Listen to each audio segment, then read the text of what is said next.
আমি আসলে শুরু থেকে গানের জগতের মানুষ, গানেই থেকেছি। মাঝখানে আপনাদের অনুরোধে হয়তো কিছুদিন অভিনয় করেছি, ভালো লেগেছে, মানুষের ভালোবাসা পেয়েছি। কিন্তু আসলে এখন যেই বয়স, বেছে বেছে আসলে শুধু গানটাই করতে চাই। আমাদের কাজ তো আসলে মানুষকে গান উপহার দেয়া। কিন্তু আমরা যখন ফেমাস হয়ে যাই, সেলিব্রিটি হয়ে যাই, আমাদের মধ্যে এক ধরনের উদাসীন কাজ করে, যে আমার মনে হয় যে অনেক হিট গান হয়ে গেছে, আর গান করতে হবে না। কিন্তু আমার মনে হয় যে আমরা যদি গান করতে থাকি তাহলে আমাদের লেগেসি বেঁচে থাকে। যে কারণে আমি ওনার এত প্রশংসা করলাম যে এত বছর ধরে হার্ড ওয়ার্ক করে উনি এখনও বেস্ট কাজটা দিয়ে যাচ্ছেন। আমার মনে হয় মিউজিক ইন্ডাস্ট্রিতে আমরা এটা কম করছি।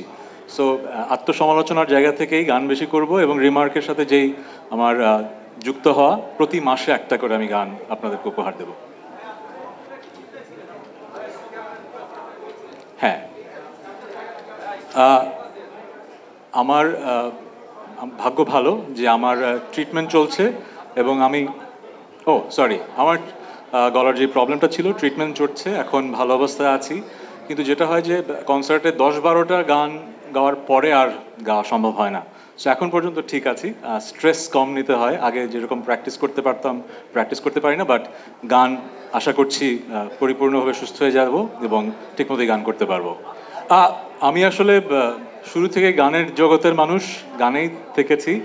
মাঝখানে আপনাদের অনুরোধে হয়তো কিছুদিন অভিনয় করেছি, ভালো লেগেছে, মানুষের ভালোবাসা পেয়েছি। কিন্তু আসলে এখন যেই বয়স, বেছে বেছে আসলে শুধু গানটাই করতে চাই।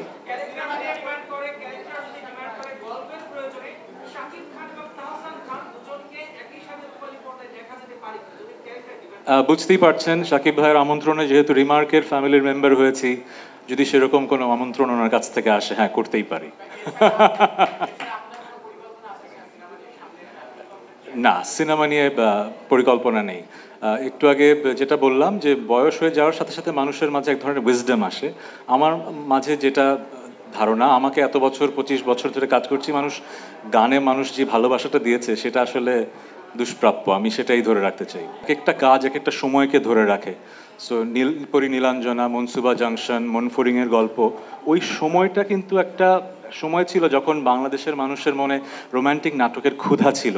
সো শিহাব শাহীন, আমরা যারা যে টিমটা ছিলাম, আমরা ওই ক্ষুধাটা মেটাতে পেরেছি। এরপরে কিন্তু একটা সময় আসলো যখন মানুষ ভাবলো যে অনেক রোমান্টিক নাটক হয়ে গেছে, এখন থ্রিলার দেখতে চায়। এখন দেখবেন ওটিটিতে শুধু থ্রিলার বেস কাজ হচ্ছে। সো প্রত্যেকটা সময়ের একটা আবেদন থাকে। এখন যেহেতু সেই সময়টা যাচ্ছে, সেরকম কাজ হচ্ছে।